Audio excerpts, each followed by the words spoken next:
Organisasi semi-militer masa pendudukan Jepang tahun 1942 sampai 1945. Mobilisasi pemuda dan strategi pertahanan Jepang di Indonesia. Mengapa Jepang membentuk organisasi semi-militer? Yang pertama adalah sebagai tenaga cadangan perang Pasifik. Jepang membutuhkan dukungan logistik dan personel tambahan untuk memperkuat posisinya dalam perang Pasifik yang semakin luas. Yang kedua, menanamkan doktrin Bushido.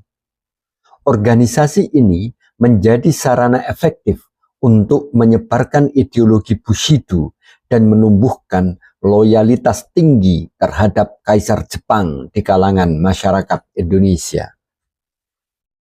Yang ketiga, alasannya adalah memanfaatkan jumlah penduduk. Dengan jumlah penduduk yang besar, Indonesia dipandang sebagai sumber daya manusia yang potensial untuk dimobilisasi sebagai kekuatan fisik dan militer. Kemudian alasan yang keempat adalah untuk membentuk mental disiplin. Melalui latihan fisik dan indoktrinasi, Jepang berupaya membentuk mental disiplin militer kepada generasi muda Indonesia. Organisasi semi-militer yang pertama adalah Korps Pemuda yang bernama Seinindan. Didirikan pada tanggal 29 April 1943.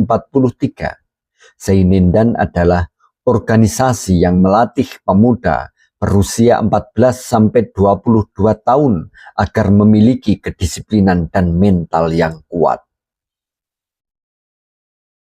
Secara resmi, tujuannya adalah mendidik pemuda untuk menjaga tanah airnya. Namun, di balik itu, Seinindan disiapkan sebagai cadangan militer di garis belakang untuk mendukung perang Jepang. Banyak anggota Seinindan kelak menjadi cikal bakal tokoh militer penting dalam sejarah Indonesia pasca kemerdekaan. Organisasi semi-militer yang kedua adalah Korps Kewaspadaan, yaitu Keibudan. Keibudan didirikan bersamaan dengan Seinindan pada tahun 1943.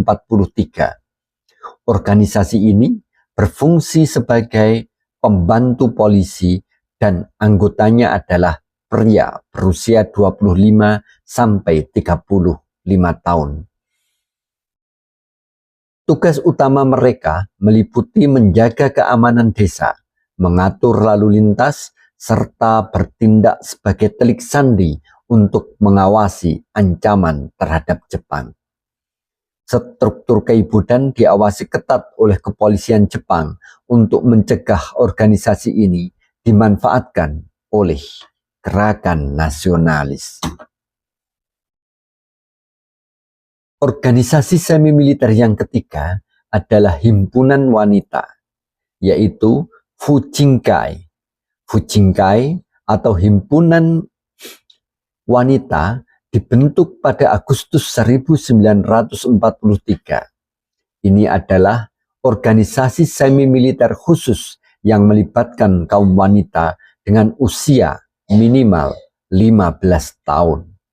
Tugas mereka meliputi mobilisasi logistik, pelayanan kesehatan, serta pelatihan pertahanan diri untuk mendukung upaya perang Jepang di garis belakang. Pembentukan Fujinkai menunjukkan bahwa Jepang memobilisasi seluruh lapisan masyarakat tanpa kecuali, termasuk wanita, dalam upaya perang mereka.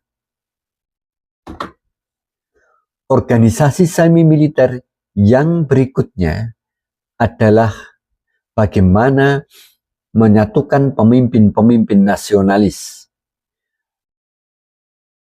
Barisan Pelopor, Sui Sintai, Didirikan pada tahun 1944 sebagai bagian dari Jawa Hokokai, Barisan Pelopor adalah organisasi semi-militer pertama yang dipimpin langsung oleh tokoh nasionalis Indonesia, Insinyur Soekarno.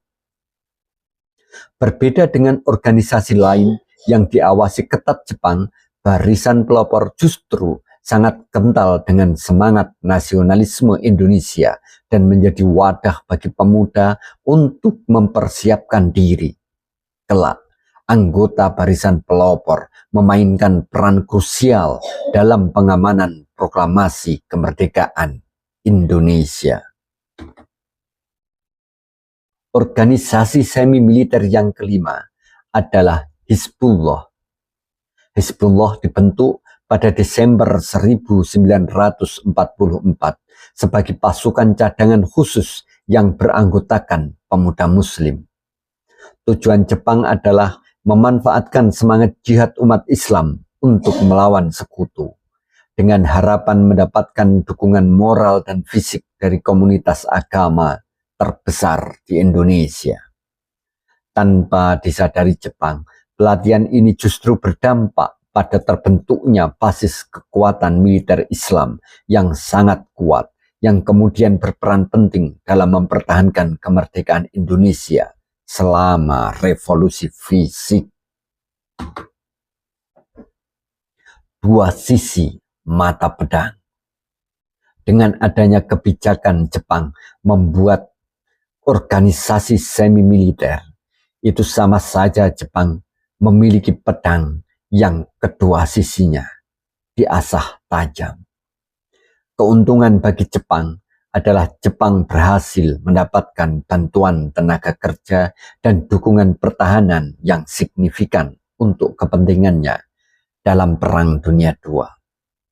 Manfaat bagi Indonesia, rakyat Indonesia secara tidak langsung mendapatkan pelatihan semi-militer, mendapatkan pelatihan militer cuma-cuma yang kemudian hari menjadi modal berharga untuk melawan Jepang dan Belanda demi meraih kemerdekaannya.